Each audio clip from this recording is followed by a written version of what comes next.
Item 7B4, the report regarding facilities, maintenance, and operations projects. Dr. Gonzalez. Yes, sir. This is a monthly report from the Facilities Maintenance and Operation Department, and Dr. B and Mr. Ruben Trevino are here to guide us through this month's projects.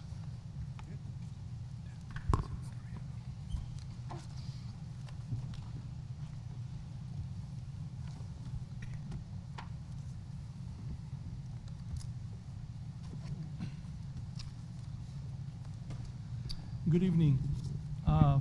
I'll be going over the following slides for the projects that have been going on through the FMO department this past couple of weeks. Some of the completed projects include the Crockett remodel areas. In some areas there was numerous cabinets, windows covered, walls repainted, redone, AC units, areas that are being used by different departments out in the Crockett administration area. Some of the completed projects by our plumbing department, irrigation repairs at the following campuses that you see on the slide: Alvarez, Fossum, Mackay, Lincoln, Houston, Navarro, Rowe, Fields, Cathy, and Gonzalez. Several main piping repairs were done at the Rowe Auditorium, water coolers at Morris Middle School, Memorial High School, and Gonzalez Elementary. Ruben, real quick, what are irrigation repairs? What, is it sprinkler systems? Irrigation repairs is sprinkler systems on normally the either the front of the campuses or the practice fields, athletic fields. Roof leaks throughout the district: Morris Portable, Jackson, McAllen High School Cafeteria, Lamar Portable, Navarro, Crockett, and Memorial High School Auditorium. Were all completed this past month, along with the broken window replacements at the different campuses. Those were either caused by vandalism or somebody, intentionally or having an accident, breaking or cracking one of our windows. It's slightly higher than last. That's a little bit more than what we traditionally see. It's that number's up a little bit. The electrical projects, middle school, Cathy Middle School, projector screen installed in the library, ballasts that have been repaired district-wide: Hendricks, Mackay, Thigpen, Rowe, Morris, Administration, Bonham, Milam. Emergency lights that are being replaced also district-wide. If you remember the last month's report, we listed 4 or 5 campuses. These are additional campuses as well: De Leon, Alvarez, Travis, and Navarro. We have painting going on district-wide wherever we're able and allowed to do painting projects. We have De Leon Middle School exterior doors, Crockett exterior doors, Crockett, Houston exterior doors, Crockett, the office area for Department of Technology, Wilson Elementary, the office area, Memorial High School, the exterior part of the coaching office areas, and Rowe High School, the 100 and 200 hallway restroom facilities. The CDBG playground replacement, I reported this last month. We were pending announcement from the city, from the CDBG committee. We received an email early this morning. We have Alvarez, Escandon, Roosevelt, and Seguin that they're willing to fund $50,000 per campus for playground equipment, and Bonham $30,000 per campus. So we'll see what the final numbers are going to look like and see what we're able to purchase for these campuses with the funds that are being provided by the CDBG. Mr. President. Yes, sir. What's the cost of the playgrounds? There's different costs. The requested amount for these particular campuses was $75,000. Was a specific playground set that I guess they were looking at. The playground set that was recently done over at Garza Elementary, that one cost in the neighborhood of about $49,000, but it included the artificial turf at the bottom. So that drives the price higher, all the time. I think the turf section for that playground area was in the neighborhood of about $12,000. That was done through PTO. The school funded that. So for these schools, these elementary schools, the cost for the playground set is around 75,000. That was a requested amount. Right. What they're committing to fund right now is 50,000 per campus. So is the district going to be recommending the difference, or where are we in that regard to making sure the projects are complete? We just received notices this morning. Our next steps will be to go in and negotiate or talk through with them what they're willing to cost share on and how we might work through that. But we would be presented with a pretty good option if we were to bid these out ourselves. And that's typically the scenario that we work with them in past is we secured the dollar, and then we went ahead and bid it out and managed the whole project, and we're able to work the price down a little bit. We think we can meet that and do well with that at that price. You do well with some good playground equipment. But that would be true for 5 of these, but one of them was at 30,000. Yes, sir. So what would we do for the one that's, I believe the recommendation for that campus was a smaller type playground set for the smaller grades, because there's already one of the bigger play sets on the campus. typically CDBG funding is available October 1st of that year. So how soon after you get approval would you be able to do the installations on these? We can start working on all this come September, or maybe even in August, July and August, and see if there's any specials out there by some of the manufacturers that the district has used in the past and that is currently using, to see if we can leverage some good pricing and be ready for when the funding's available. Yeah, but, okay. Thank you. Thank you, Mr. President. Thank you, Trustee Saldívar. Any other questions? And thank you for working on that. This is great that we can leverage other resources so that it doesn't come out solely out of district funds. Thank you. The next slide is a row high school roof replacement. This project should be fully completed with final completion in the next 28 to 30 days. We've already gone through the whole roof. We've got the punch list that we received last week from the architect on the project, and staff has gone over. The manufacturer has come out. He's approved the whole roof system. So we're just now going through the final punch list item provided by the architect's office.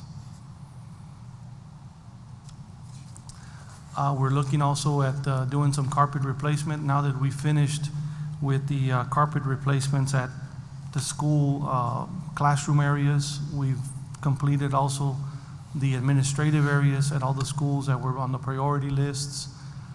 We've moved on to some of the, there's one particular room still pending, which is a special needs room that requested the carpet removed here in the last 2 weeks. That's already on schedule, along with one portable left. All the portables have been done, and now we're moving into some of the bigger areas. So we're gathering pricing on removing or replacing carpet at all 3 auditoriums at all 3 high schools. The following slide is the first schematic that was provided to us a week or so ago on the ag farm. If you see, you can see the existing drive that's right there, right off of 29th. And this was something that when we met with some of the ag teachers and Ms. Sandoval, they expressed the need for at least two drives, one to go in, one to go out during validation, during any big events. To the north, you see the entrance to the city baseball complex. So we're trying to match the same entrance going north or coming south into the ag barn or ag facility. The first block that you see in red, as immediately as you drive up, that would be about a 1,200 square foot classroom area with storage areas and restrooms to either side. And then you would have a corridor, which is that white space there. The rest of the red area would be phase 1, phase 1A, phase 1B, and that would be to replace the steer barn. That would be an open concept pavilion type barn, to where you would be able to use portable pens inside to configure them to different types of animals, whether you want to house a lamb, a steer, or a goat. And then you'll see phase 2, which is the green area over the existing steer barn, which is that long yellow existing building. Once the red would be built, then we would extend back to the east and take the steer barn off, and then you'd have the adjoining hog facility right next to it. And then if we were to take it in the future, we would have an additional extension, which is a white to the west, which would be added barn space. Once all this would be completed, then the need for the portables and the little storage areas that are there right now, and along with restroom facilities, that would be taken down or demoed.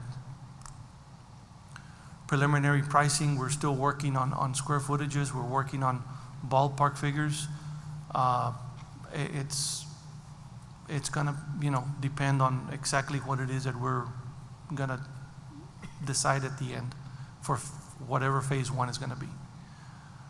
We also have to include the perimeter fencing, facilities, drainage, utilities that are not present, not there now at this point.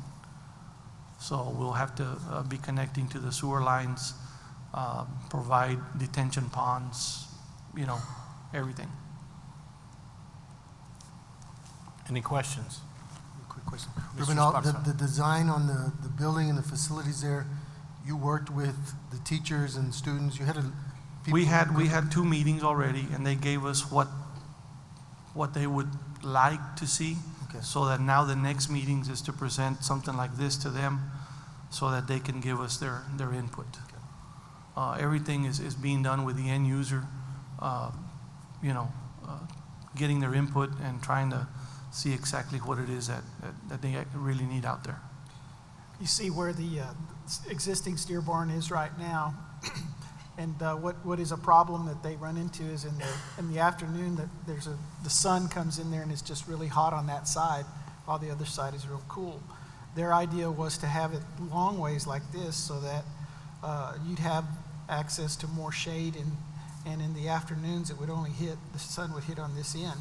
And we see that this, in the second phase, this white area here would be more of a working area, a pen, a training pen, a little arena for them to work their animals and on that side, and then as well on this side as well. And then all this, we still have to reassess these older buildings to see maybe we could use those for storage for our equipment, our pickups, and our tractors and those kind of things that we have now. The floor would not be concrete. The floor would be a dirt concrete where you can move dirt in and out of there at the end of the show season. Or feeding time, you can take down all the pins because they'll be portable and adjustable. Take them all out, work the dirt, and make sure it's cleaned up or I guess sanitized or to where there's no bugs in them. And you could replace it with some other kinds of soil over here, fresher soil here, and then you start again. So it's a great concept. Those are ideas that we got from visiting with the ag teachers and in the first meetings that we had. So it went really well. Mr. Any other- President, follow up on it. How many students will be currently participating in the program using the current facility that we have? Out there, if you combine all the projects, you're looking at 50 to 60 plus students. The request was for at least a maximum number of 40 to 50 parking spaces.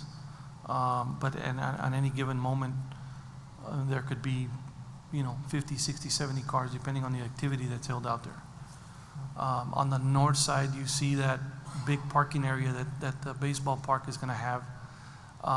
That whole parking area could possibly be used in case we would ever need overflow and they're not having an event. How many students do we anticipate once we do the phases, phase 1 especially, or phase 2, for sure, that would still be able to use the facility? This is designed in a way to where you don't have to, nothing would be in the way. Everything can stay as is, and we could start construction on the building, on the barn, which is a phase 1, and it would not interfere with any of the existing barns that are there. So we'd still have 50, 60 students participating. Yes. Is there any plans to grow the program, any more students than that? There has been talk with the recent cattle prices that are not as steep as they used to be 2 years ago. I've heard from some of the ag teachers that there should be a big increase this year in the larger farm animals So that as would, projects.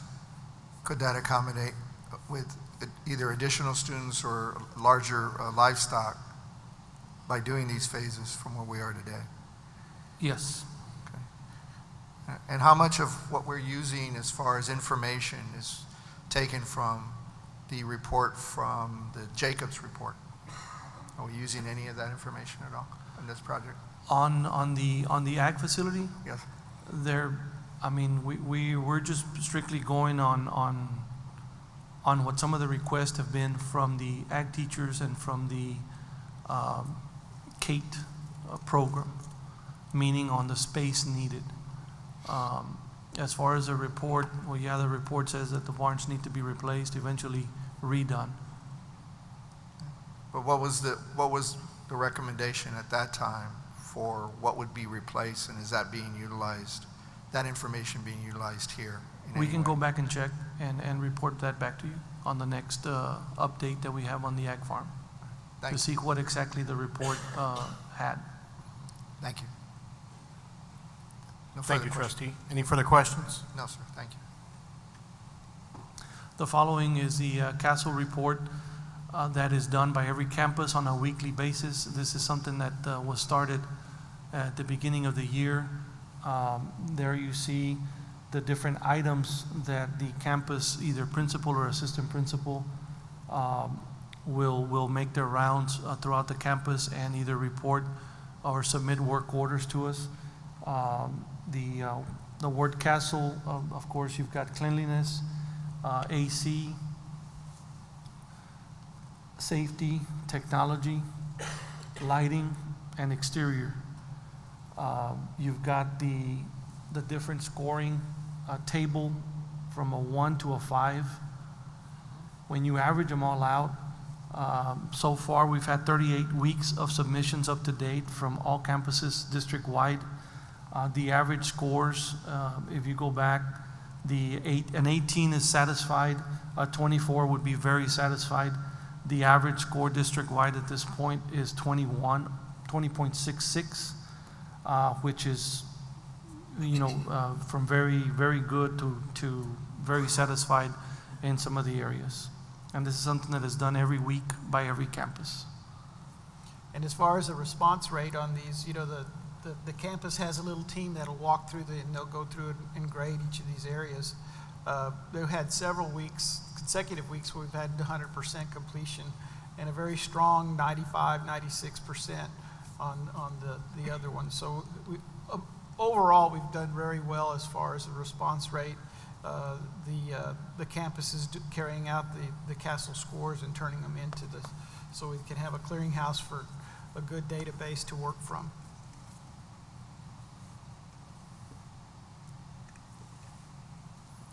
And the last slide is the submitted and completed work orders for this last month.